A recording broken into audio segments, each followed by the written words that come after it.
Hello বন্ধুরা, আজ আবারও চলে এলাম আজ একটা রেসিপি নিয়ে। আজ বানাবো আলু পুরি। আলু পুরি বানানোর জন্য আমি এখানে ময়দা নিয়ে নিয়েছি। তোমরা চাইলে আটাও নিতে পারো, তো আটার থেকে ময়দা নিলে বেশি ভালো লাগে খেতে। তো আমি সেখানে ময়দা নিয়েছি আর এখানে আলু সেদ্ধ করে নিয়েছি। এবার এই আলুটা গ্রেট করে নেবো। সেদ্ধ আলু গ্রেট করার জন্য এই যে বড় জায়গাটা আছে, এটা দিয়ে আলুটা গ্রেট করে নেবো। সেদ্ধ আলুগুলো এর মধ্যে গ্রেট করে নেবো, একবারে ময়দার মধ্যে দিয়ে দেবো।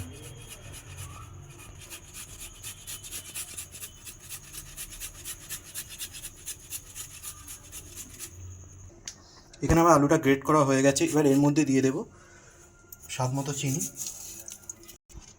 দিয়ে দেবো স্বাদ মতো নুন, দেবো চিলি ফ্লেক্স। চিলি ফ্লেক্স বলতে আমি এখানে শুকনো লঙ্কাকে একটু করে নিয়েছি, কেটে নিয়েছি। এই চিলি ফ্লেক্স দিয়ে দেবো।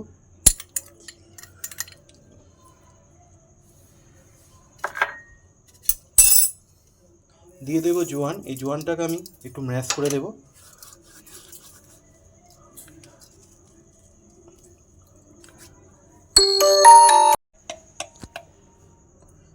এতে দিয়ে দেবো অল্প একটু হলুদ গুঁড়ো, রঙটা আনার জন্য একটু অল্প হলুদ গুঁড়ো দিয়ে দেবো।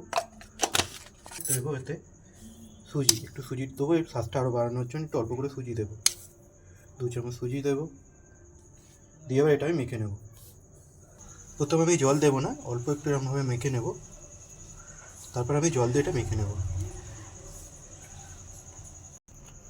এটা আমার আলুর সঙ্গে পুরো মাখা হয়ে গেছে। এবার আমি জল দিয়ে আস্তে আস্তে এটা ভালো করে ড্রো করে নেবো, একটা নরম ড্রো করে নেবো।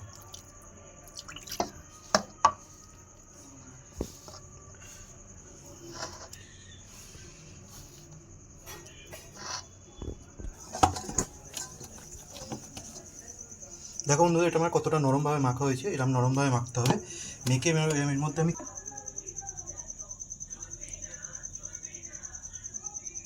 একটু সাদা তেলের মধ্যে ভালো করে মাখিয়ে নেবো। মাখিয়ে এটা আমি 20 মিনিটের জন্য রেস্টে রাখবো। চাপা দিয়ে রেখে দেবো 20 মিনিট। বন্ধুরা, 20 মিনিট পর আবার ফিরে এলাম। ময়দাটা আমার কত সুন্দর নরম হয়ে গেছে। এবার এই থেকে আমি লেচি কেটে নেব।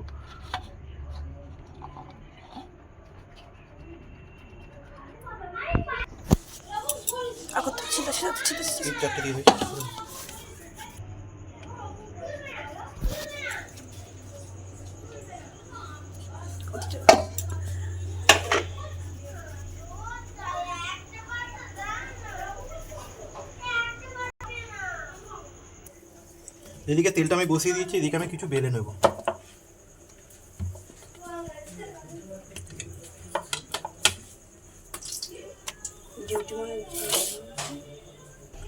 বেলে নিয়েছি, এরকমভাবে আমি প্রত্যেকটা বেলে নেব।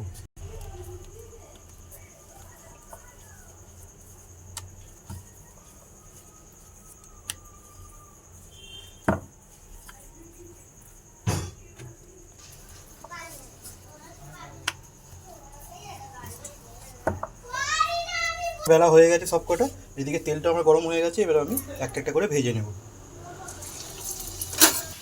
দেখো বন্ধুরা, কি সুন্দর বড় বড় ফুলছে। এইভাবে আমি সব কটা ভাজবো। এটা আমি দিয়ে দিলাম।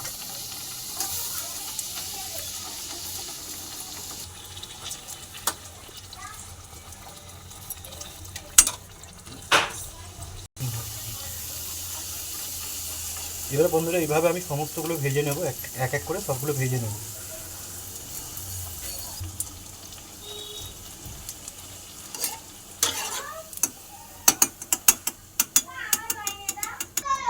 বন্ধুরা দেখো, এইভাবে আমি সবকটা বানিয়ে নিলাম আলু পুরি।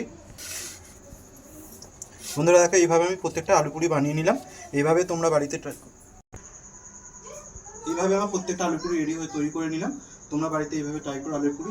রাত্রে ডিনার হিসেবে খেতে খুব ভালো লাগবে। তোমরা এইভাবে বাড়িতে ট্রাই করো। নতুন নতুন রেসিপি পেতে আমার ফেসবুক পেজটা একটু ফলো করে দিও। ইউটিউব চ্যানেল থেকে দেখলে চ্যানেলটা একটু সাবস্ক্রাইব করে দিও। আমার পাশে থেকো। সবাই খুব ভালো থেকো, সুস্থ থেকো। আর নতুন নতুন রেসিপি পেতে আমার পাশে থেকো। দেখাবো অন্য কোনো রেসিপি নিয়ে। আগের মতো টাটা।